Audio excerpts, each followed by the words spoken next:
Good morning, I'm Taylor Wilson, and today is Thursday, January 25th, 2024. This is the Excerpt. Today, states are struggling to figure out how to execute inmates, plus Ohio has restricted health care for transgender kids, and we check in with the national debt. The state of Alabama tried to execute Kenneth Eugene Smith, but failed. His botched execution is one of a series around the country, revealing major flaws and forcing states to reconsider how they execute inmates. I spoke with USA Today breaking news reporter Janine Santucci to learn more. Janine, thanks for hopping on the Excerpt today. No problem. Thank you for having me. So, Janine, let's start here. Can you tell us about Kenneth Smith and what happened with his previous failed lethal injection? He was one of two men convicted and sentenced to death for a murder for hire plot against a preacher's wife in 1988. His case is notable because it's not the first time that they have attempted to execute him in Alabama. In November 2022, lethal injection was tried and failed after executioners couldn't find a good vein. He was strapped to a table for hours before it was eventually called off. And he's described the experience as traumatizing. And, he's chosen nitrogen hypoxia for his next execution attempt. Janine, what is this and why is it controversial? Nitrogen hypoxia uses nitrogen gas, which is part of the air that we breathe all the time anyway, but this method causes the prisoner to breathe in only nitrogen gas, which would then deprive them of oxygen and lead to death. So the state of Alabama is arguing that it's humane because ideally what happens is it should cause Kenneth Smith to become unconscious immediately. But many people are worried about what could go wrong. And that worry makes sense because this is the first time that nitrogen hypoxia is being used to execute anyone in the US and experts believe in the world. There's not very much information about Alabama's protocol about how they're going to do this. What we do know is that they plan to use a respirator-style mask to deliver the nitrogen. Now, there are concerns that there could be leaks because he may move around. And if there are leaks, that could prolong the experience.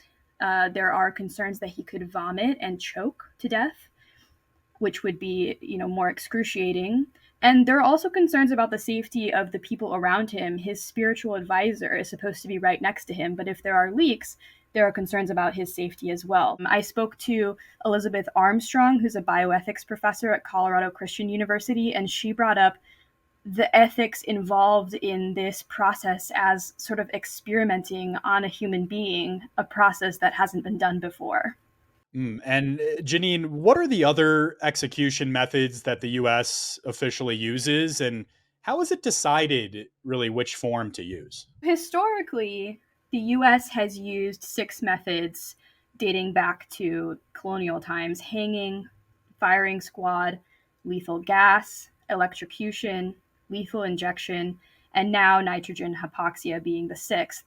Lethal injection is the primary method on the books in the 27 states that still have the death penalty. And it has been the primary method since the 1970s when it was introduced and became quickly adopted. In some states, other methods can be used if lethal injection isn't available or if there are extraordinary circumstances, and this is one of those. Yeah, so, we talked about one of those with this horrible failed lethal injection attempt for Kenneth Smith. How often are executions botched nationwide? And, what are the ethical concerns around these incidents? Botches have become more common in recent years. Between 1890 and 2010, the Death Penalty Information Center says there was an estimated 3% of executions that were botched. Now, there are a few more gruesome cases that come to light. For example, with electrocution, there are cases of people's flesh and hair being caught on fire. With lethal gas, the process can take a long time, over 15 minutes, for the person to die So you can imagine the excruciating experience there. All right, Janine Santucci, great insight on a challenging topic. Thanks so much. Thank you. The Supreme Court yesterday declined to halt Smith's execution. The Ohio Senate voted yesterday to override Governor Mike DeWine's veto of legislation that restricts medical care for transgender minors and blocks transgender girls from female sports. The bill prohibits doctors from prescribing hormones, puberty blockers, or gender reassignment surgery before patients turn 18, and requires mental health providers to get parental permission to diagnose and treat gender dysphoria. It also bans transgender girls and women from playing on female sports teams in high school and college. Governor DeWine, in his veto of the legislation last month, argued that decisions about gender transition care should be left to families and their medical providers. His fellow Republicans in the state, though, disagreed, and House Bill 68 is now set to become law in less than 90 days. Opponents of the bill have said they will explore litigation, something that's played out in other states with bans on youth gender transition care. A federal judge struck down a law in Arkansas that mirrors Ohio's new policy, but the state is appealing the decision. Ohio's governor, meanwhile, is pursuing other policies to address the issue. He signed an executive order banning Ohio hospitals and surgical facilities from performing gender transition surgery on minors. His administration also proposed rules to collect data on transgender medical care and regulate the treatment of children and adults with gender dysphoria. You can read more with a link in today's show notes. The U.S. government's national debt has reached a new record. I spoke with USA Today Money reporter Bailey Schultz about how big of a deal this is. Bailey, thanks for making the time. Yeah, thanks for having me. So, Bailey, just how high has the country's national debt gotten? So the U.S. just recently passed $34 trillion in national debt, which is a new record. And can you help us better understand what the national debt is exactly? This word gets thrown around a lot, and I think a lot of folks don't fully kind of grasp what it is. And also just how much debt can the U.S. take on? National debt is the total amount of money that the U.S. owes its creditors. And a lot of different entities are considered creditors, but that includes individual investors, banks, even other parts of the federal government. And so that number keeps growing in part because the U.S. has gone to a habit of running on deficit, which means that in a given year, it spends more than it takes in. As for how much debt is too much, that's something that a lot of economists and experts don't agree on. So great question. Don't have an easy answer for you, but one piece of research I found from the Penn Wharton budget model estimates that the U.S. debt held by the public cannot exceed roughly 200% of the GDP. And currently today, we're at about 100%. All right, interesting stuff. So what impact does the national debt have on, say, inflation and interest rates? Yeah, so that's another point that economists don't agree on, but some are worried that the national debt could lead to higher inflation. Thoughts around that are that more debt through things like cutting taxes or more government spending, that would put more money in consumers' pockets. That would prompt consumers to spend more money, which in turn would lead to higher inflation rates. Another concern some economists have is that levels could hike the cost of borrowing, which could impact things like mortgage rates. Bailey, right now, how concerned are Americans about the rising debt? And, how concerned should they be? Yeah, I think we're seeing that this is something a lot of Americans are thinking about and are concerned about. As for how worrisome the debt levels today are, that's another thing that we see a lot of economists disagree on.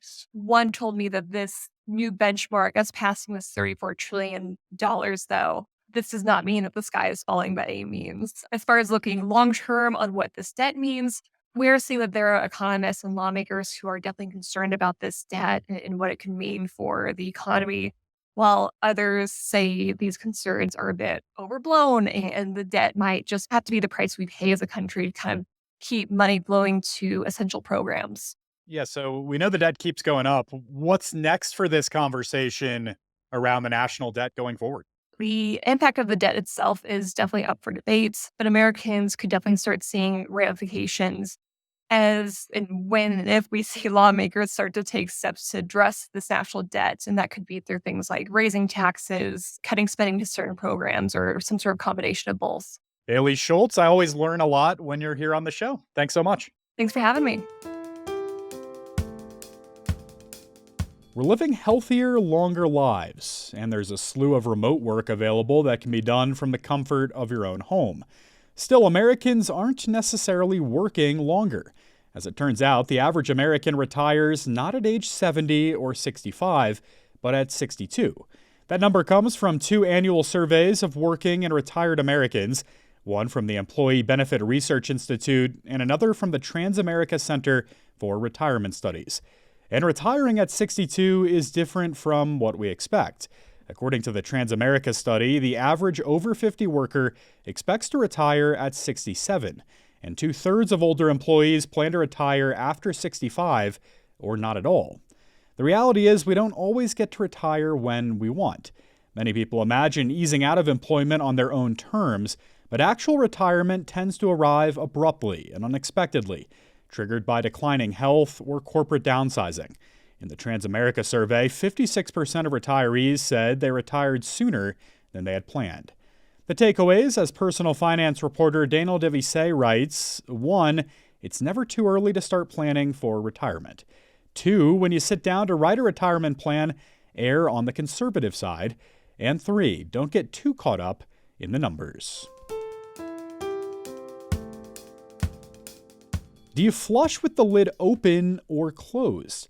When it comes to germs, it might not matter. In a study out today in the American Journal of Infection Control, researchers concluded that microscopic viral particles spread to the floor and nearby restroom surfaces when a person flushes the toilet, regardless of whether the lid is up or down. The study found that the only meaningful way to reduce the spread of viral pathogens is to disinfect the toilet, toilet water, and nearby surfaces. Still, other researchers have found there's little doubt that particles can be forcefully ejected from a toilet bowl after a flush. Matthew Nonnenman, a University of Nebraska public health professor, conducted a study that found contaminants can linger in a restroom 30 minutes after flushing. Whether or not you close the toilet lid, experts are clear that cleaning is key. Microbiologist Charles Gerba, whose team conducted the latest study, recommends disinfecting high-touch bathroom surfaces twice a day. Be sure to stay tuned to the excerpt later today when my colleague Dana Taylor will be joined by Indigenous Affairs reporter Deborah Kroll to discuss the ongoing battle over Indigenous water rights. You can find the episode right here on this feed after 4 p.m. Eastern Time. And thanks for listening to the excerpt. You can get the podcast wherever you get your pods, and if you're on a smart speaker, just ask for the excerpt. I'm Taylor Wilson, back tomorrow with more of the excerpt from USA Today.